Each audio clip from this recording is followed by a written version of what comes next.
The relentless Utah sun beat down, a blazing inferno that summer of 1990, on the quiet, tree-lined streets of Sugar House, a cherished, family-oriented neighborhood in Salt Lake City. The air hung thick and heavy, laden with the intoxicating scent of blooming honeysuckle, freshly mown grass, and the faint, nostalgic aroma of distant backyard barbecues. It was a deceptive tranquility, a golden veneer masking the ordinary, soon-to-be-shattered rhythm of suburban life. 8-year-old Lily Peterson was a vibrant spark, a whirlwind of boundless energy and an unquenchable, innocent curiosity. Her pigtails, the color of sun-bleached wheat, perpetually bounced as she chased fireflies in the soft twilight of evening, or, as on this fateful day, as she meticulously planned and executed an elaborate game of hide-and-seek, her unseen companions her most loyal playmates, across the sprawling, green expanse of her family's backyard.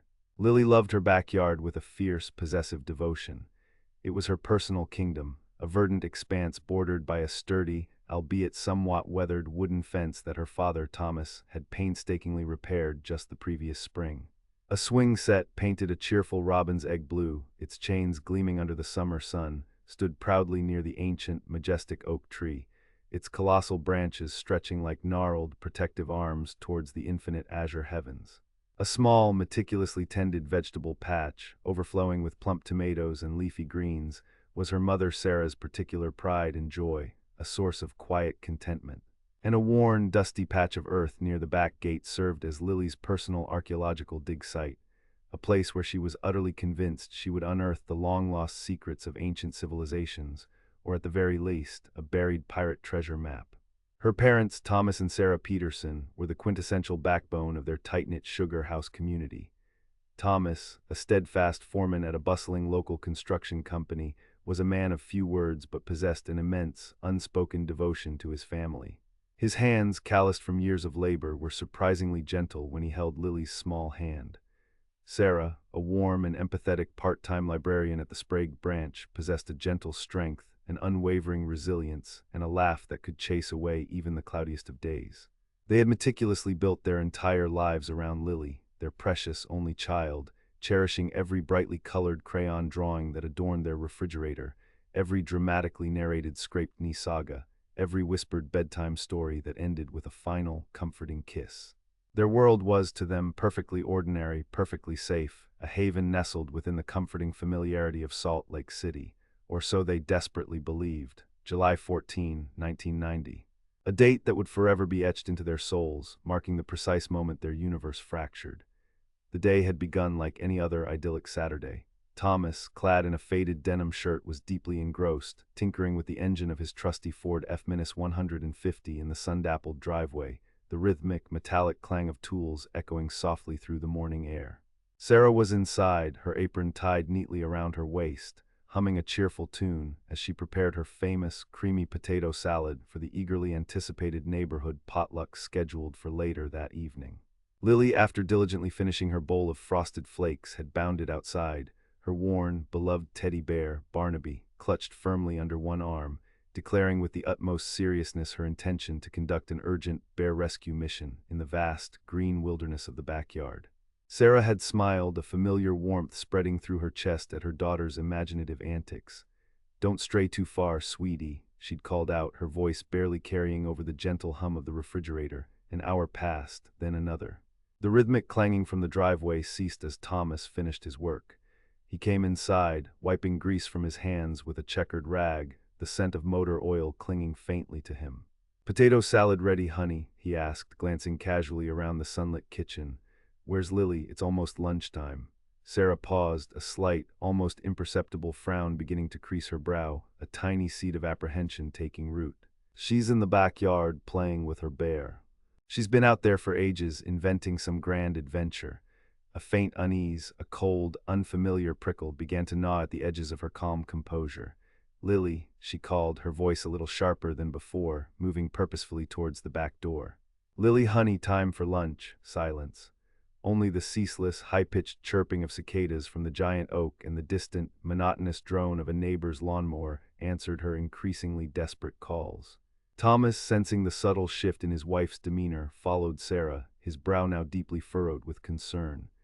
They stepped onto the sun-drenched patio, their eyes wide and frantic, scanning the familiar expanse of the backyard. The cheerful robin's egg-blue swing set stood utterly empty, gently swaying in the imperceptible breeze as if mocking their growing panic. The vibrant vegetable patch was undisturbed, not a single leaf out of place. Lily's beloved teddy bear, Barnaby, lay carelessly discarded near the base of the old oak, its once fluffy, cherished head resting awkwardly on the parched earth, a small, distinctive pink bow, a gift from Sarah, askew on its ear. A sudden, sharp, almost guttural gasp escaped Sarah's lips. Her bear, she never, ever leaves Barnaby alone. Never. Thomas felt a cold, icy dread claw its way up his spine, a freezing tendril coiling around his heart. Lily, he bellowed, his voice now laced with a raw urgency that sent a shiver of terror down Sarah's arm.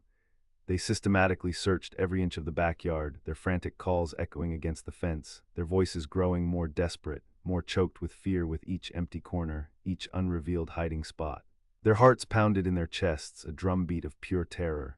They checked the small shed, the bushes, even under the porch. Nothing. The wooden gate at the very back, which led to a narrow, seldom used alleyway behind their property, usually latched securely with a simple hook-and-eye, was undeniably slightly ajar. The next few hours blurred into an unfathomable waking nightmare. Panic morphed into a desperate, sickening fear that clutched at their throats, stealing their breath. Frantic calls to every neighbor, a desperate, tear-filled check of the local park, a hurried, aimless drive around the blocks surrounding Sugar House.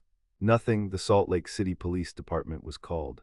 Officer David Miller, a seasoned veteran with tired, compassionate eyes and a kind, paternal demeanor, was the first on the scene. He listened patiently, his face a mask of professional concern, as Sarah, her voice trembling uncontrollably, recounted the morning's agonizing events.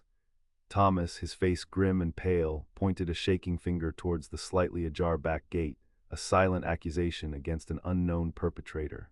The initial investigation was swift but heartbreakingly fruitless.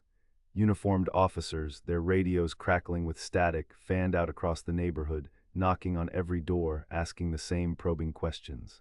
Neighbors, shocked and utterly disbelieving that such a horror could befall their quiet haven, offered what little they knew, each statement a reiteration of the mundane.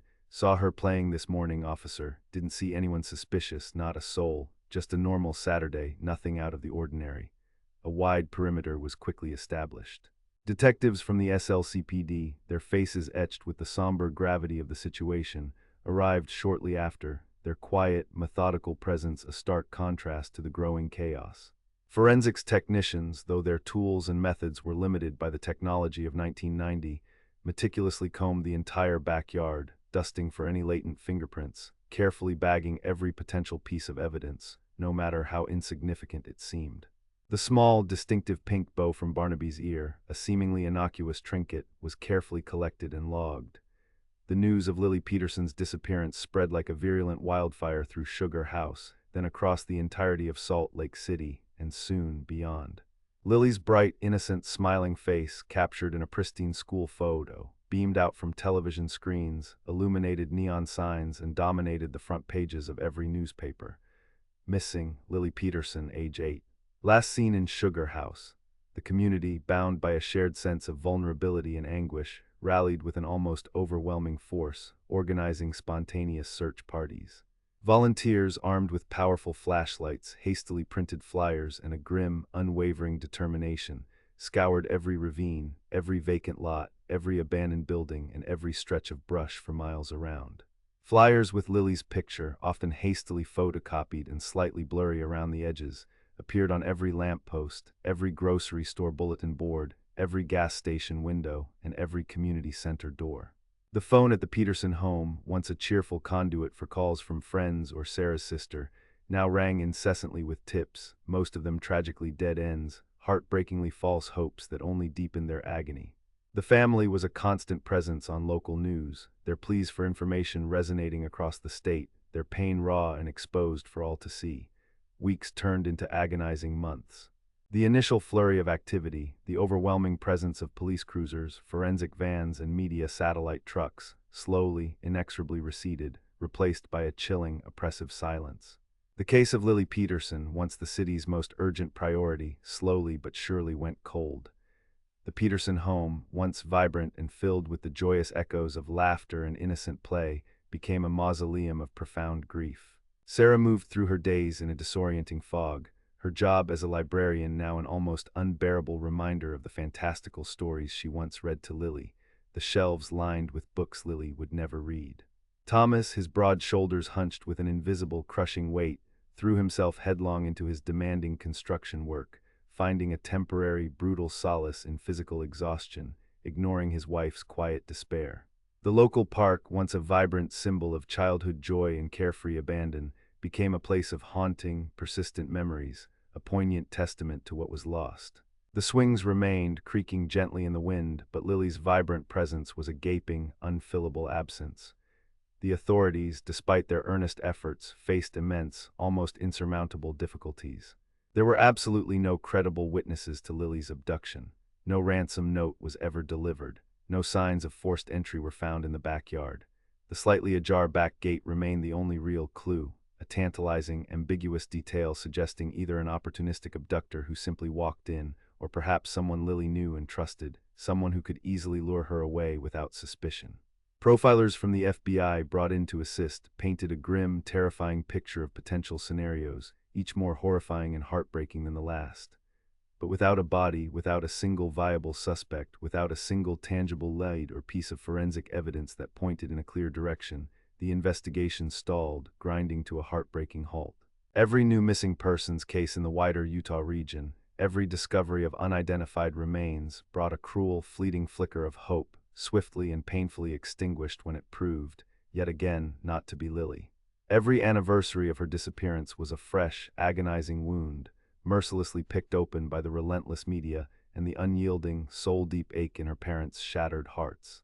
Lily became a haunting symbol, a cautionary tale whispered with hushed tones among parents throughout the Intermountain West, a cherubic face on milk cartons that slowly, inevitably, faded from the public consciousness, but never, ever from the Petersons' waking thoughts or their tortured, nightmare-filled dreams. The vibrant, hopeful 90s rolled relentlessly into the new millennium. Technology advanced at a dizzying pace, offering incredible new forensic tools, yet it provided no retrospective answers for Lily's case. Sarah and Thomas aged prematurely, their faces etched with a profound, pervasive sorrow that even the passage of time would not erase. Their once vibrant backyard, once a bustling, joyful playground, became slowly overgrown, a silent, living monument to a lost childhood, a vanished future. The robin's egg-blue swing set rusted, its chains groaning in the wind, slowly consumed by nature's indifferent, relentless embrace. The ancient oak tree grew taller, its branches casting long, mournful shadows over the desolate patch where Lily once played. The Salt Lake community continued its rhythm, but for the Petersons, life had become an unending vigil. 13 long, agonizing years. 13 years of unanswered questions, of hollow anniversaries, of a life lived in suspended animation, perpetually on hold. The year was 2003. Salt Lake City had undergone significant transformation. New, gleaming buildings scraping against the azure sky, new families moving into the once familiar, unchanging streets of Sugar House. The Peterson case was now a cold file, thick with meticulously documented reports, witness statements, and countless dead ends, stored deep within the cavernous, forgotten archives of the Salt Lake City Police Department. Detective James Riley, a new generation of investigator, sharp, persistent, and haunted by the unsolved, stumbled upon it during a routine, mandated review of long-term missing persons cases. He was immediately intrigued by the meticulous, yet ultimately futile, efforts of his predecessors. He often found himself pondering the stories behind the faded faces on those old flyers, the lives irrevocably altered by such profound loss. The sheer human tragedy of it all fueled his quiet determination. A seemingly mundane traffic stop in West Valley City, a bustling suburb west of Salt Lake, on a crisp autumn evening, changed everything. Officer Maria Sanchez, a diligent and observant patrol officer, pulled over a beat-up, rusty Dodge Caravan for a broken tail light. The driver, a disheveled, unkempt man named Arthur Jenkins, appeared unusually agitated, his hands gripping the steering wheel so tightly his knuckles were white. A quick routine check revealed Jenkins had an outstanding warrant for an unrelated misdemeanor theft charge from a neighboring county. During the standard impound procedure of his dilapidated vehicle, officers discovered a dusty, cardboard box crammed with old, forgotten toys in the very back. Among them, tucked away beneath faded comic books, a deflated basketball, and a broken action figure missing its head, was a small, crudely carved wooden horse. It was painted a faded, almost indistinguishable robin's egg blue, and tied meticulously to its wooden mane was a tiny, incredibly distinctive pink bow, delicately frayed at the edges. A sharp-eyed evidence technician, a young, meticulous woman named Clara Rodriguez, with an uncanny memory for details, happened to remember a specific, unique detail from an old, archived case file she'd recently reviewed for a mandatory cold case training exercise, the distinctive pink bow from the Peterson case.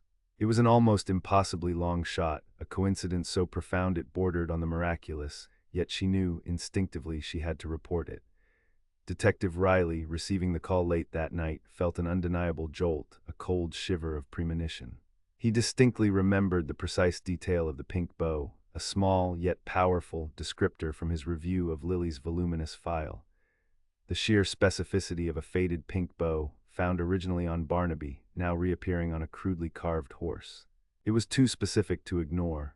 Arthur Jenkins was brought in for questioning, initially about the outstanding theft warrant. But when Detective Riley, his face impassive, carefully placed the small, wooden horse on the cold, unforgiving surface of the interrogation table, Jenkins' demeanor shifted dramatically.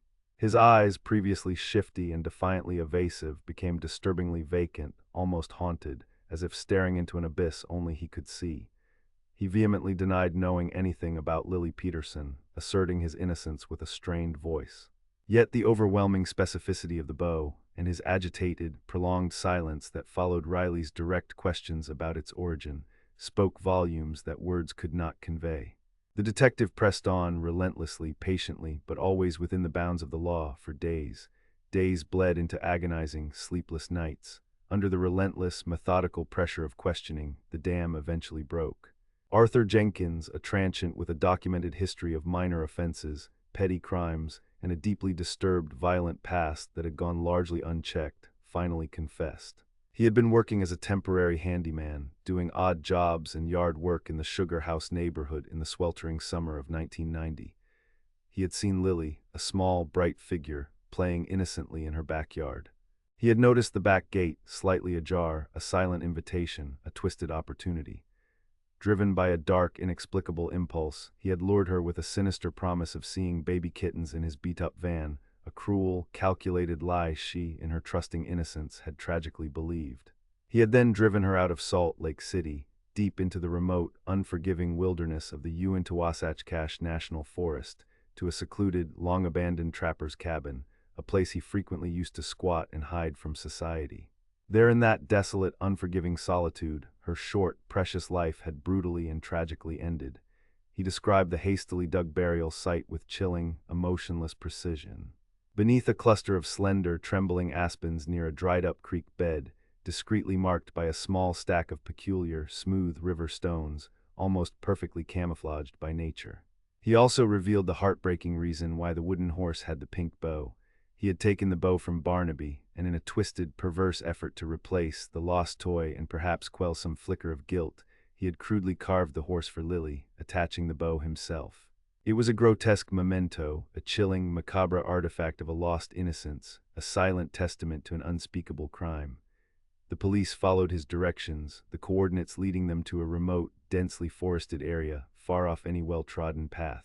The news ripped through Salt Lake City like a violent Category 5 storm, a devastating tempest after 13 long years of eerie, suffocating calm. For Thomas and Sarah Peterson, it was not closure, but a new, deeper kind of devastation, an almost unbearable pain. The agonizing, relentless uncertainty that had plagued their every waking moment for over a decade was brutally replaced by a cold, undeniable, horrifying truth. There would be no miraculous, joyful reunion, no sudden, triumphant appearance of a grown woman. Their little Lily was truly, utterly, irrevocably gone forever. The discovery of her fate, while bringing a definitive end to the mystery, shattered any lingering, fragile hopes.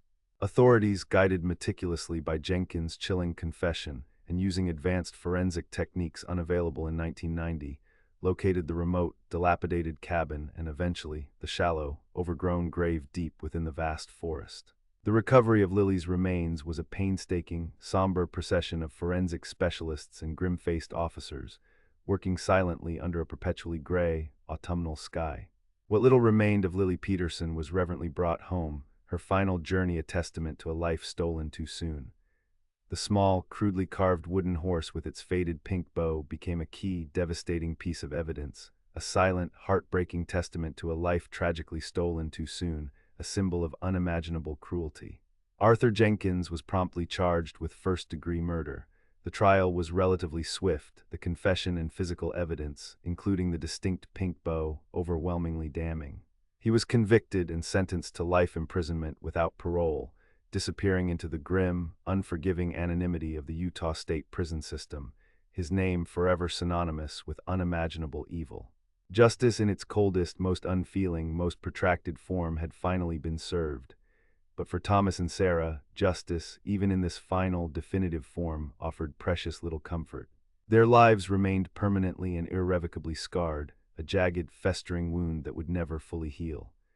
They revisited the cabin site and the grave, a pilgrimage of profound sorrow and remembrance, leaving a small, carefully arranged bouquet of fresh wildflowers at the base of the aspen cluster, a silent tribute. The backyard of their sugar house home, once a vibrant, joyous canvas of childhood, was finally, quietly emptied of its rusty swing set. The overgrown garden was lovingly, meticulously restored, flourishing under Sarah's tender care, a quiet, beautiful tribute to the daughter who would never again see its blooms, never taste its sweet tomatoes. The story of Lily Peterson became a haunting, somber reminder of the inherent fragility of innocence, the enduring, unyielding strength of parental love, and the chilling, ever-present reality that sometimes the most terrifying monsters are not hidden beneath the bed or lurking in fantastical shadows, but are instead just beyond the backyard gate, hidden in plain sight. Her memory, like the ceaseless, mournful Utah wind whispering through the slender aspens of the Uinta-Wasatch-Cache National Forest, would forever echo through Salt Lake City, a perpetual, silent lament for a life that vanished, leaving only an indelible sorrow in its wake. The world continued its inexorable march forward, but for Thomas and Sarah, time had stopped definitively on that sweltering July afternoon in 1990, forever marked by a single, agonizing question that had consumed them. Why? And now, with the brutal, definitive answer, an even deeper, more profound, and utterly unanswerable pain, what if they had just kept the gate latched? What if Sarah had gone out a minute sooner? What if Thomas had not been distracted by his truck? Questions that would torment them for the remainder of their days.